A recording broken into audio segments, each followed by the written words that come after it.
Wally Regragui remplacé, Mohamed Wabi prend les rênes des Lions de l'Atlas avant la Coupe du Monde 2026. Salut tout le monde, on se plonge direct dans l'actualité brûlante du foot marocain.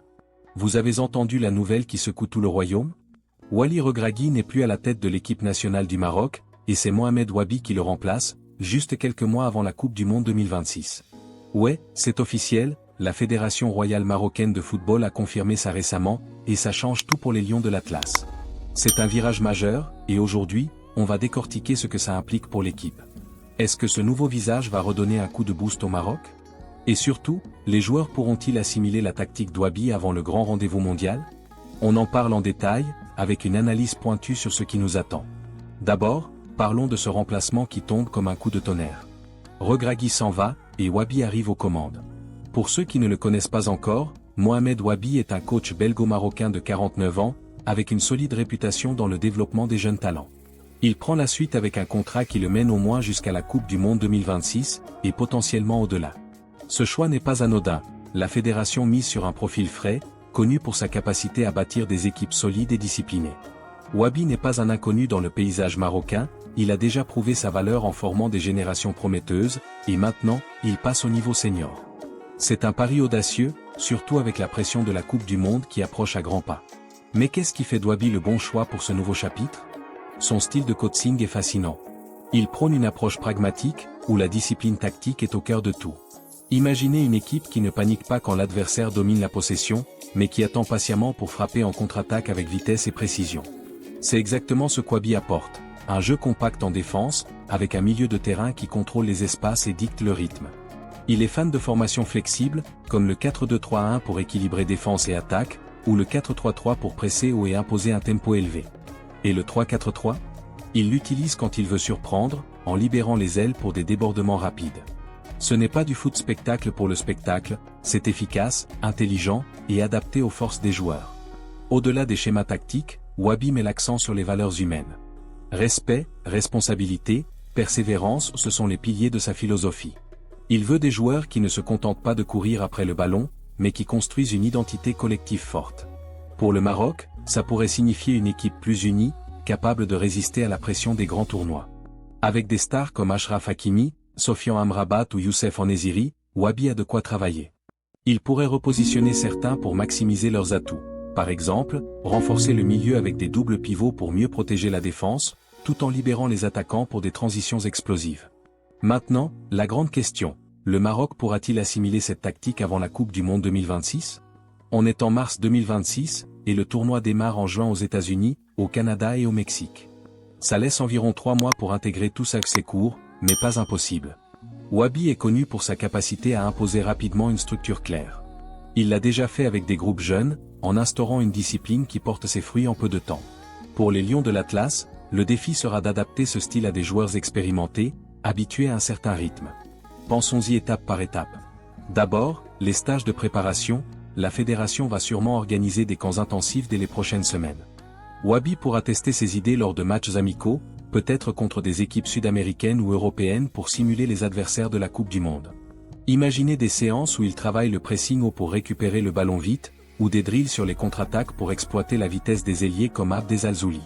Les joueurs clés, comme Amrabat au milieu, pourraient devenir les relais parfaits pour son système, en dictant le tempo et en couvrant les espaces. Mais il y a des défis potentiels.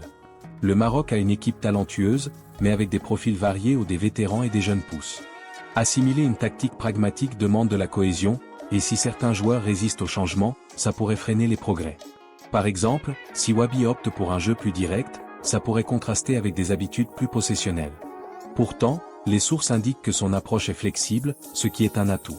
Il adapte ses formations en fonction des forces de l'équipe, pas l'inverse.